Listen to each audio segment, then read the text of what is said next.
আসসালামু আলাইকুম, সবাই কেমন আছেন? আলহামদুলিল্লাহ আমি ভালো আছি। আজকে আমি সিরাজগঞ্জের ভাষায় কিছু কথা বলবো।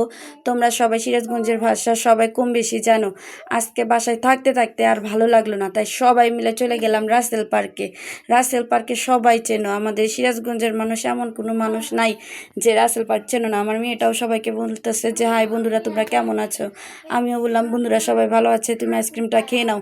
এখানে এসেই প্রথমে আগে তারা আইসক্রিম খাবে, ফুচকা খাওয়ার জন্য একটু ফুচকার দোকানে বসে পড়লাম। তারপরে একটু আমি ভিডিও করলাম, সবাইকে দেখলাম। অনেক টিকটকাররাও আসছে এখানে, নিজেদের ভিডিও করতে ব্যস্ত ছিল, কিন্তু আমার ওইগুলো লজ্জা করে। আমি একটু ভিডিও করতে নইছিলাম, তারপরে দেখি সবাই তাকিয়ে থাকে, আর বেশি ভালো করে ভিডিওটা করিনি। আমি অনেক নৌকাতে ওঠার জন্য তাদের ফোর্স করলাম, কিন্তু কেউ আমাকে নৌকা তুললো না। কিন্তু এদিকে ওরা যায় আগেই নৌকাতে উঠে পড়ছে। পরে আমিও কি করব, ওই চান্সে আমিও যা নৌকার উপরে উঠলাম। তারপরে নৌকা থেকে এক পাশ থেকে ওই পাশে চায়নাবাদে আমাদের নিয়ে যাবে, তাই রাসেল পার্কে থেকে চায়নাবাদে যাওয়ার জন্য আমরা রওনা দিলাম। যেই বলা সেই কাজ, আমরাও নৌকাতে উঠে পড়লাম।